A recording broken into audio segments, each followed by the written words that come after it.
Hello again, everyone. It's Bradley, and I'm here with part 2 of our little look into Luke's account of the Last Supper, what Jesus was doing with this very special meal that, of course, we're going to remember tomorrow evening on Thursday, Holy Thursday of this Holy Week. And we've been talking just about what it takes to, invite someone in for an intimate meal in our home. And in the last reflection, we were just talking about how Jesus said that he eagerly desired to eat this meal with his disciples, with those that he was closest to and that he loved the most. So we talked a lot about the idea of preparation and what that means to get things ready in your house. And tonight I want to talk about what it means to invite people.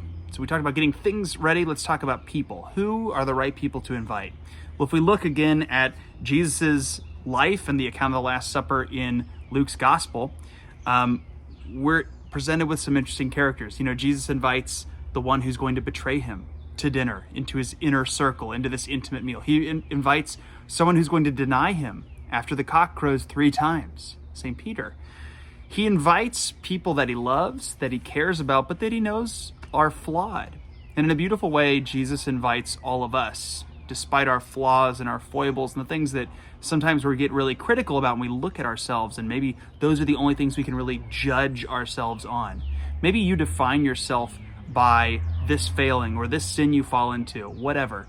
First of all, brothers and sisters, Jesus knows that garbage. He knows that you struggle with that, and through him, you've got the power to overcome that. And the second thing that's just amazing is that Jesus doesn't care about that. He cares about you. He cares that you are a beloved son, a beloved daughter of the Most High God. And he's just so excited to welcome you in to an intimate feast, to an intimate meal and an experience and an encounter with him. Jesus didn't turn people away because they weren't quote unquote perfect. Who is? All have fallen short of the glory of God. But in this celebration of the Last Supper, we see Jesus reaching out still with a loving hand, with a loving invitation to people who are going to let him down. So I think that tells us 2 things. Number 1, we need to not be afraid or put restrictions on who we invite to share in the life of Jesus with us. We need to be unafraid to introduce the person of Jesus Christ to other people, especially during this time. So again, I want to encourage you with things that we've been harping on a lot over the last couple weeks. Reach out, FaceTime someone tonight, shoot someone a text, send them a word of affirmation, write someone a letter, reach out to a grandparent, a family member who's really isolated right now. Even if you don't exactly know the right words and things to say, just present to them the person of Jesus through your kindness and through your love. The second thing is we need to always feel that invitation from Jesus Christ ourselves. We can feel really down on ourselves. We can define ourselves by the worst parts of our character.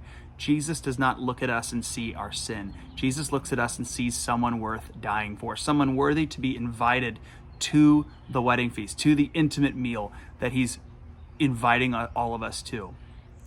And that's where we're going to leave it for today. Part 2. We got part 3 tomorrow night. We're going to talk about what exactly is the meat, the meal, what exactly we're enjoying at this feast that Jesus presents to us. And I'm really excited to share that with you. So from everyone here in my household, my wife Megan, myself, we're just so thankful for you all, for the gift of who you are, for who God's created you to be. We hope that you're doing well. We hope that you stay safe and healthy, and we can't wait until we get to see you again. God bless you, and we'll see you tomorrow for part 3.